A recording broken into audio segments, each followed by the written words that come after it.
Olá pessoal, dando continuidade aqui ao nosso programa Almanac Multirum, eu estou recebendo aqui duas médicas veterinárias, Ana Paula Quadros, tudo bem, Ana Paula? Tudo bem? E Isabelle Carvalho. A Ana Paula e a Isabelle são da Associação para a Conservação da Biodiversidade, Jaguaracambé. E nós vamos falar sobre vários assuntos, mas eu quero trazer aqui para vocês, antes de iniciar a nossa conversa, um dado aqui do ICMBio, que aliás é de 2016, de 8 anos atrás. Nas estradas brasileiras, cerca de 500 milhão de vidas são exterminadas anualmente. 500 milhão de vidas significa, se a gente for comparar com a população do planeta, significa aí cerca de 5% dos pouco mais de 8 bilhões de humanos que habitam o nosso planeta Terra. E esses 500 milhão de vidas perdidas nas estradas brasileiras ocorrem justamente por conta da falta de políticas de defesa dessas vidas silvestres, que são animais silvestres, e nós vamos conversar com a Ana Paula e a Isabelle justamente sobre isso. A Associação Jaguaracambé, ela trabalha com essa questão da preservação da vida silvestre, sobretudo do cerrado, e nós vamos chegar lá nesse ponto aqui que eu quero tratar, que é de evitar esse extermínio nas estradas brasileiras. Mas vamos falar, né, Ana Paula e Isabelle, primeiro da Associação Jaguaracambé. Falei certo? Uhum. Sim. Certo. Por favor, começando, Ana Paula, fala para a gente sobre os projetos, como foi criada a associação, fique à vontade, por favor. Sim. A Jaguaracambé é uma organização formada por vários pesquisadores, profissionais da educação, da tecnologia, que nós temos esse mesmo objetivo, né, de gerar informações e trabalhos de educação ambiental que contribuam para a conservação da biodiversidade, mais especificamente do Cerrado, que é onde a gente está situado, né, aqui no Distrito Federal. Então a gente atua em várias linhas de pesquisa, são diferentes linhas que estão interligadas, como o monitoramento, por exemplo, que é uma das nossas linhas de pesquisa, onde a gente coloca várias armadilhas fotográficas, a gente chama de câmera trap, né, para fazer registro das espécies da fauna que circulam nas unidades de conservação aqui do Cerrado, mais especificamente aqui do Cerrado do Distrito Federal. Então, assim, a gente tenta entender quais as relações ecológicas entre essas espécies, quais espécies que estão circulando por aqui. A gente tenta entender se esses animais realmente, se aquelas unidades de conservação são viáveis para a circulação dessas espécies. E a partir desses dados, a gente consegue gerar informações para a nossa outra linha de educação ambiental também, onde a gente tenta levar essas informações para a sociedade como um todo. Então a gente faz trabalho em parcerias com escolas, com as próprias universidades, para que todo mundo entenda também a importância dessas espécies e a importância do nosso trabalho, porque conservação não se faz sozinho, né? Todo mundo tem que agir de alguma forma diariamente para que isso aconteça. E a gente também usa esses dados de monitoramento para o projeto de avaliação sanitária, que é onde a gente coloca várias armadilhas nessas unidades de conservação que a gente atua por aqui, para capturar essas espécies, mais especificamente de mamíferos, carnívoros, e a gente captura esses animais, anestesia e colhe várias amostras biológicas de sangue, fezes, urina, que é a mesma coisa que a gente faz quando vai fazer um exame, né, no laboratório. Exatamente, um check-up desses animais.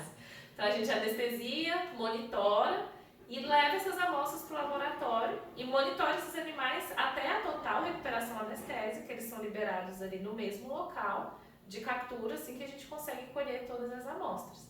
E aí eu vou abrir para a Isabelle explicar o que é feito no laboratório com essas amostras, a nossa coordenadora do laboratório. Então, a gente tem a sorte, né, de ter um laboratório próprio da ONG. Então, dentro desse laboratório da ONG, a gente faz toda essa análise. Então, a gente faz a análise hematológica, no caso do sangue, a gente faz a análise da urina, no caso da amostra, né, de urina, amostra de fezes, e a gente também faz com um compilado, a parte de todas essas amostras, a análise molecular, a biologia molecular. A gente vai analisar para ver se esses animais apresentam algum tipo de agente infeccioso, né? E geralmente a gente trabalha ali com alguns mais importantes, como as rickétias, as erlíquias, os trypanosomas, que têm espécies que podem atingir somente animais, mas também tem espécies importantes que a gente chama de zoonóticas, né, que podem também afetar o humano, ou vice-versa, do humano para o animal, do animal para o humano. Então a gente faz essa pesquisa justamente para entender o que está acontecendo naquela área. Né? Era para ter aquela espécie mesmo, ou aquela espécie veio oriunda, vamos dizer, do contato desses animais com o humano, ou do contato desses animais com animais domésticos, né? Que isso é um outro ponto muito importante, né, Ana Paula? Que é um dos nossos estudos voltados justamente para observar a população de animais domésticos que acabam invadindo essas unidades de conservação, que acaba sendo assim um grande perigo para as espécies que estão lá, né, as silvestres que estão nas unidades de conservação. Ana Paula pode abordar melhor um pouquinho esse tema. Sim. Mas antes de abordar, eu queria que você nos informasse, tem muitos parques, né, em Brasília, praticamente todas as regiões administrativas tem um parque, algumas têm até 2 ou 3, mas também tem uma zona rural muito densa, né, assim, no sentido de que não tem muito impacto, né? E tem a Floresta Nacional, tem o Parque Nacional de Brasília, e o que mais tem de unidade de conservação? Tem a Estação Ecológica de Águas Emendadas, onde tem as nascentes das principais bacias hidrográficas do país, inclusive. Está aqui em Brasília. Aqui em Brasília. E poucas pessoas sabem disso, né? É um dos locais que a gente atua também. Tem as APAs, as áreas de proteção ambiental. Então a gente trabalha bastante ali na área de proteção ambiental da Cafuringa, que a APA tem várias propriedades privadas, né? Sim. Só que são áreas que são conservadas, então a gente encontra uma biodiversidade muito grande ali, a circulação de várias espécies, inclusive espécies ameaçadas. Ali a gente também consegue capturar vários desses animais, fazer essa pesquisa de agentes infecciosos. É uma área, poucas pessoas imaginam, né? A gente mesmo vai se surpreendendo com os locais que a gente trabalha. Exatamente. Porque a gente ouviu falar da APA da Cafuringa e não imaginava o quão incrível e de perfeito era aquele lugar. Mas é ali em Braslândia, a gente chega lá para Além poder... dessa APA da Cafuringa, tem mais outro? Tem várias APAs várias também. APAs. Tem o Parque dos Piquezeiros também, que a gente também faz esse trabalho de monitoramento. E assim, tem cachoeiras maravilhosas, espécies incríveis que estão circulando por ali. São realmente áreas de cerrado preservadas que nem parece que a gente está na cidade. Parece que na rotina que a gente tem, de estar sempre no DF, em casa, na cidade, a gente esquece que ao nosso redor existe esse cerrado magnífico que parece invisível aos nossos olhos, né? A gente vai descobrindo enquanto está trabalhando. Então, mas aí, continuando a deixa da Isabelle para você em relação a essas pesquisas nas APAs. Esse é outro ponto muito importante. Exatamente por as APAs estarem muito próximas de áreas urbanizadas e de propriedades rurais também, existe esse contato direto com animais domésticos. E como a Isa falou, esses animais eles oferecem um risco muito grande para as espécies silvestres. Poucas pessoas sabem disso, né? Mas os animais domésticos são animais exóticos, eles não são nativos da fauna local. Então, além deles competirem por recurso com esses animais silvestres, também tem risco de predação. A gente consegue ver nos nossos dados de monitoramento animal doméstico predando tatu, espécies ameaçadas de animais silvestres, assim, diretamente. Para o fato de que Tem o ser essa humano questão da também ele predação. já atua diretamente caçando nessas áreas, né? E tem a caça justamente com a utilização dos animais domésticos. Exatamente. Os cães, principalmente. Além do contato, né, desses animais e do homem acabar transmitindo doenças. Então a gente tem um índice crescente de lobo-guará, né, com sarna. Que a gente até encontrou recentemente um lobo-guará com suspeita, que a gente teve que monitorar e tem que avaliar melhor para ver se ele realmente estava com sarna ou não. E que não era tão, vamos dizer, frequente esse encontro, né, desses animais com esse tipo de infecção. Isso vem a partir desse contato com os animais domésticos, então é muito perigoso. E é outro ponto importante, a gente vem fazendo essas pesquisas para conseguir gerar essas informações para contribuir para a geração de políticas públicas que consigam resolver, solucionar um pouco essa questão da proximidade entre a fauna doméstica e a fauna local, né? Entre a espécie silvestre e os animais domésticos, que no caso são animais exóticos. Exatamente. Olha só, o jaguaracambé, ele é um dos nomes do cachorro vinagre, que dá nome aqui à associação. Então, a associação trabalha com esses animais, que a Ana Paula já mencionou, que são mamíferos e mamíferos carnívoros, estão no topo aí da cadeia, e é importante porque eles avaliam isso também. Mas eu quero falar da extinção, né? Vamos começar falando da extinção, aí você mencionou o lobo-guará, e tem o caso da pequi, né? A pequi, gente, é uma coisa assim, tem uma alegria e uma tristeza envolvida nessa história aí. Ela é um caso de sucesso da jaguaracambé de fazer esse resgate e depois retornar ao habitat, né? Mas ela morreu justamente porque ela, transitando pela rodovia próxima ao habitat dela, ela foi atropelada.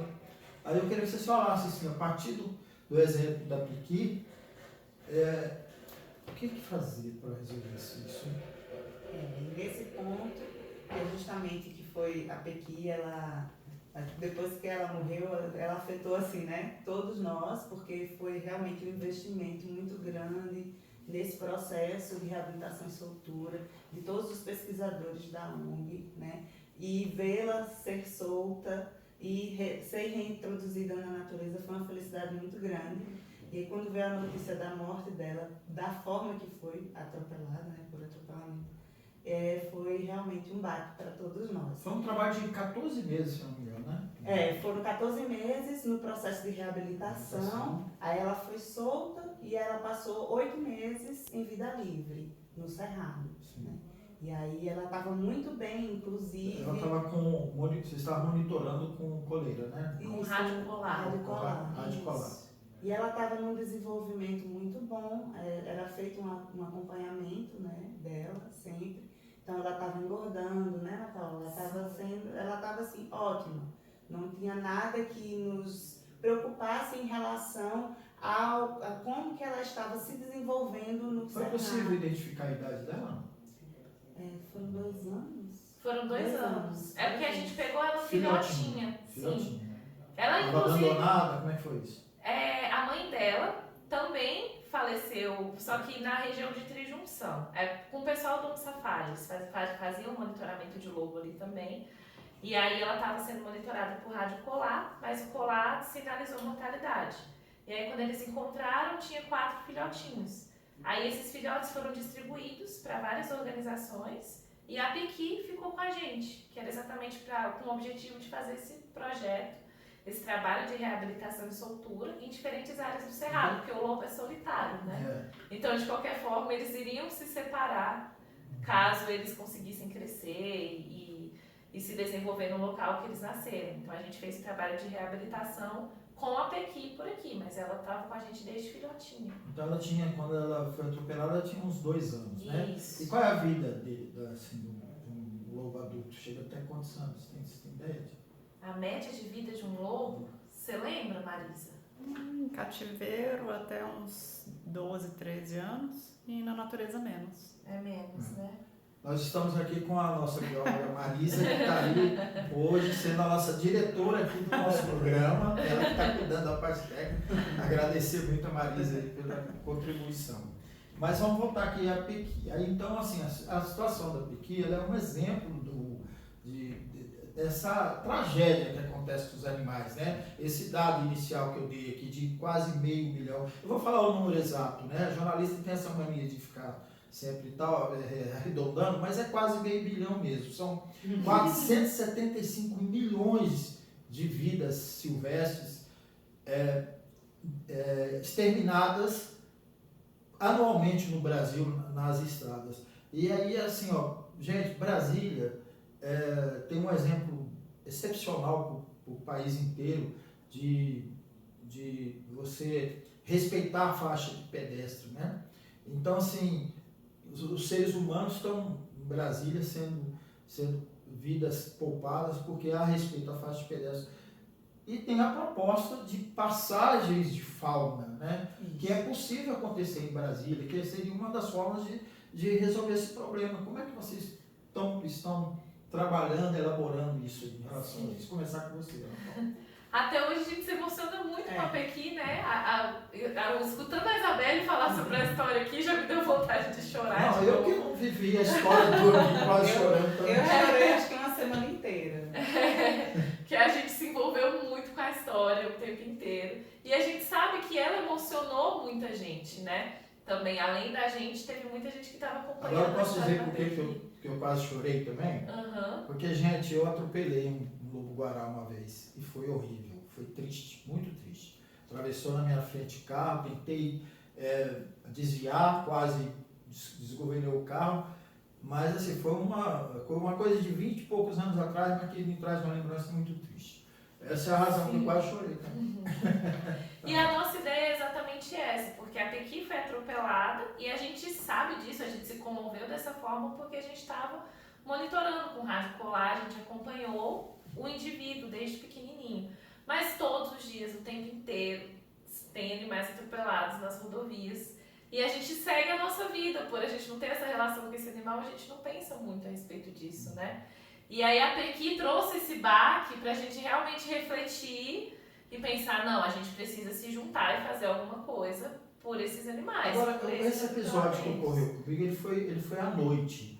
E o lobo tem um hábito noturno, né? Sim. A maioria desses animais tem hábito noturno. Então, esses acidentes acontecem muito... A Pequi, inclusive, ela tinha o costume já de atravessar aquela rodovia. Só que ela era sempre de noite, de madrugada, quando ela se sentia um pouco mais segura, né? Mas aconteceu exatamente de um momento inesperado, mas exatamente por isso, eles têm o hábito noturno. Eu acredito que eles devem esperar o momento em que eles veem uma menor circulação de carros para atravessar também. E aí acaba que culmina com atropelamento, porque o pessoal também não enxerga muito bem, né? Não enxerga e vem em alta velocidade. E aí é um dos pontos do processo, né? Todo esse complexo das passagens de fauna também vem incluso cercar esses ambientes de área, né? Para que eles evitem passar por outros locais e passem justamente pelas passagens. Sejam subterrâneas, sejam por cima, né? Como viadutos. E que eles se concentrem nessas passagens e também nessas áreas que tem a possibilidade desse trânsito de animais de uma área para outra, que sejam sinalizadas. Então, aqui, por exemplo, lá perto do Guará, naquela parte do zoológico, até a entrada do Guará mesmo, existe uma área de conservação. Ali tem todo um processo de sinalização, tem que ter o radar eletrônico, tem as placas dizendo cuidado, né? Existe a possibilidade de passagem de animais. Então, tudo isso tem que ter também para que... Nesse caso, desculpe interromper, Isabela, mas nesse caso das sinalizações, o radar que você mencionou, porque nas estradas, nas rodovias, nas BRs, nas estradas estaduais, você tem um radar assim, quando você tem algum ponto, como uma curva perigosa, como uma lombada, algumas situações, né, de visibilidade, sobretudo, que você tem radares, né? Para reduzir a velocidade. Seria o caso, né? De se identificar, por exemplo. Nesse lugar que esse episódio aconteceu comigo, foi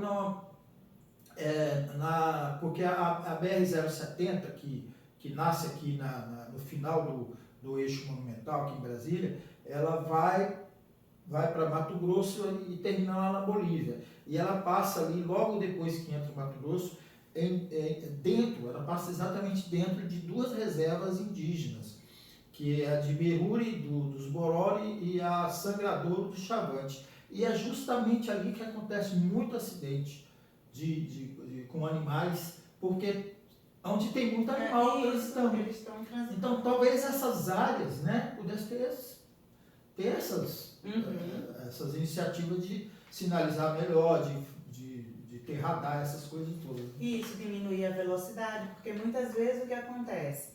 Quando você está em alta velocidade, para você parar o carro é muito mais difícil, né? Então, realmente vai bater. Exatamente. E, com certeza, coloca em risco o animal, a vida do animal e também da pessoa que está dentro. Exatamente. Né? Então, E- assim, são dois riscos que estão Exato. envolvidos. Então, é importante que a população entenda que é sobre o animal e também sobre a própria vida. Sobre a própria vida, né? exatamente. É porque o impacto é muito forte, dependendo do porte do animal, até pássaros, né? Tem um impacto muito forte. Mas vamos voltar Isso. aqui na Porque a gente fala da pequi mesmo, mas a gente está usando essa pauta para pensar em todas as outras Sim. espécies que são atropeladas. Como você falou, as aves mesmo sofrem um impacto muito grande com isso, né?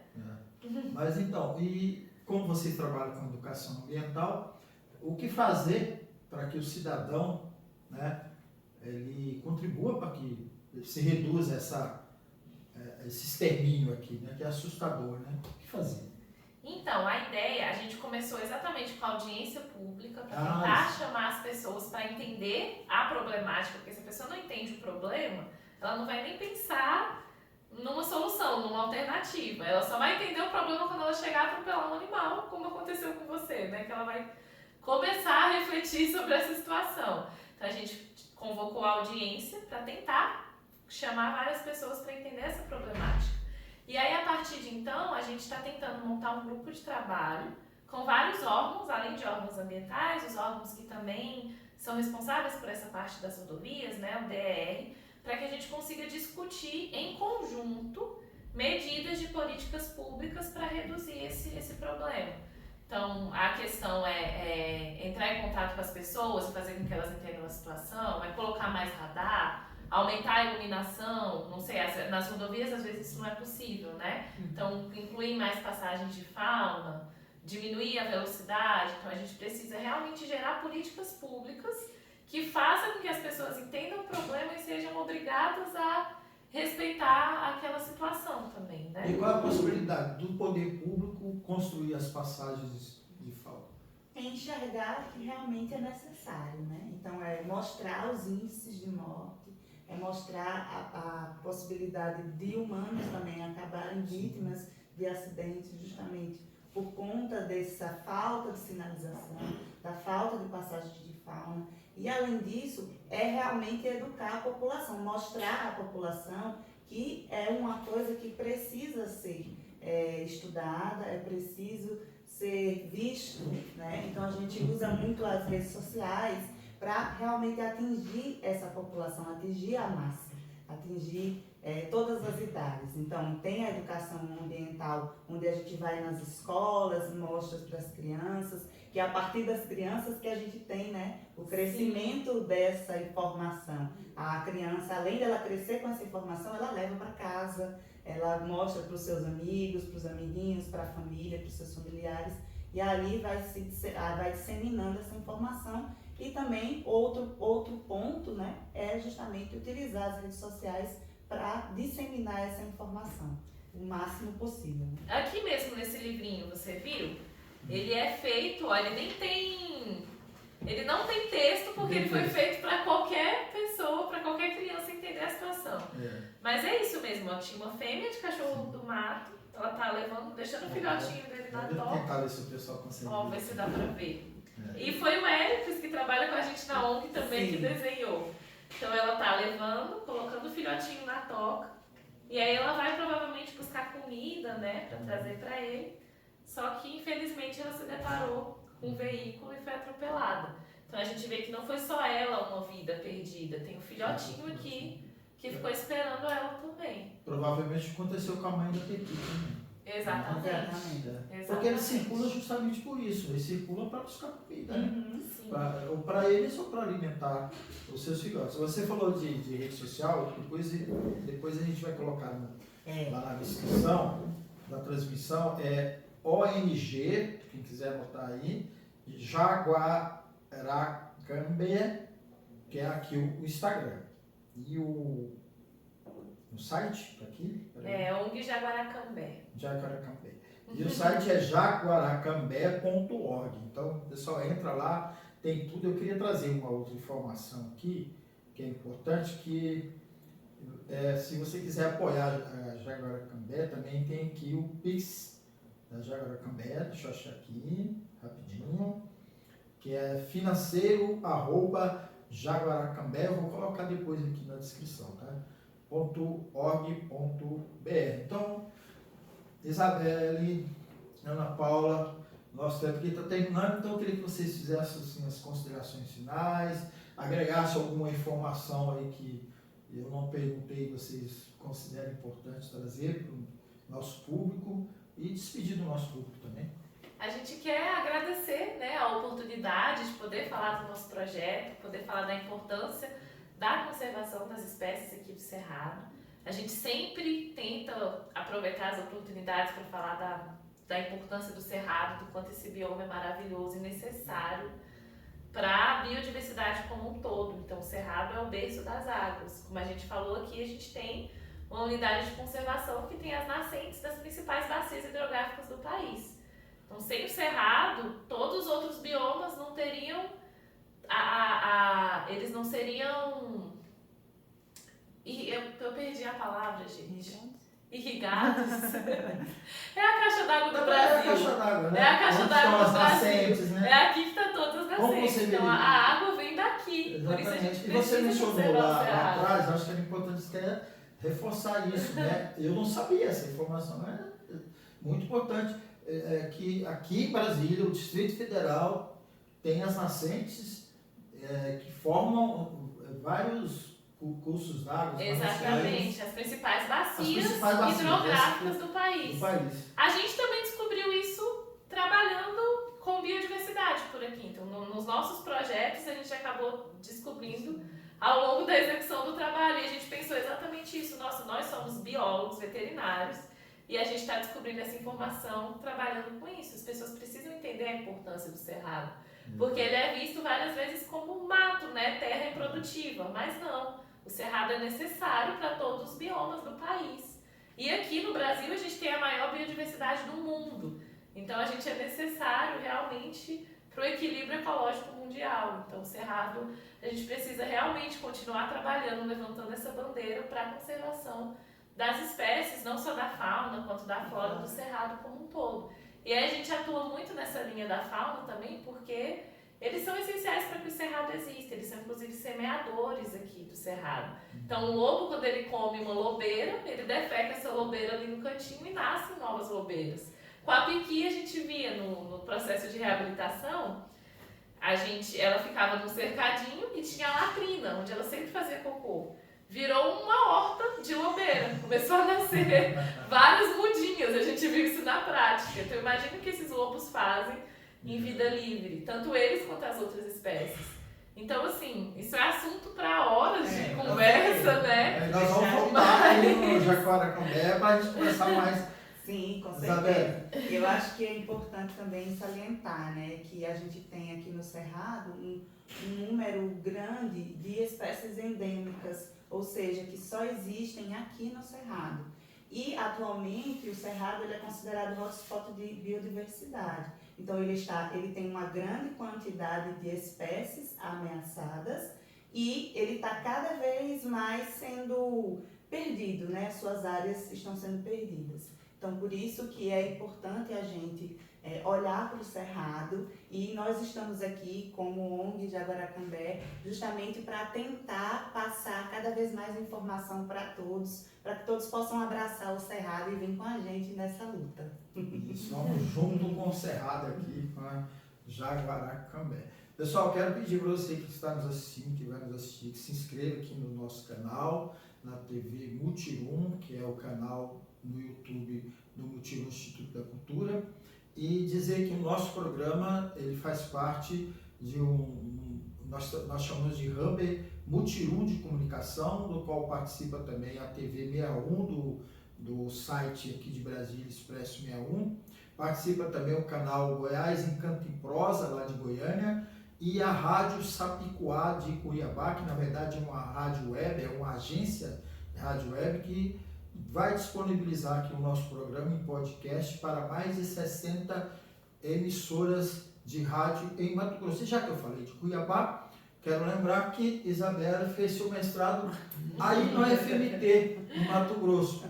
Não foi? Com certeza, com certeza. O FMT está no meu coração. Eu saí de Maceió, fui fazer meu mestrado lá. Lá fui muito bem recebida, pude desenvolver uma pesquisa muito interessante de uma espécie nova, inclusive, que estava circulando lá. Era uma espécie nova de Ehrlichia, que é uma espécie que infecta principalmente animais, mas pode infectar humanos. Mas aqui no Brasil não é tão frequente. E foi muito legal, foi muito interessante. Você sabe que você foi para o Centro Geodésico da América Latina? Sei. Você sabe, né? Cuiabá é o Centro Geodésico da América Latina. Como diz a música Índio do Caetano, é o ponto equidistante entre o Atlântico e o Pacífico. Muito obrigado a você que nos acompanhou aqui no nosso Almanac Mutirum e a gente volta na semana que vem. Agradecer mais uma vez, Marisa, pela colaboração. Marisa! Eu que agradeço. Obrigada. Obrigada.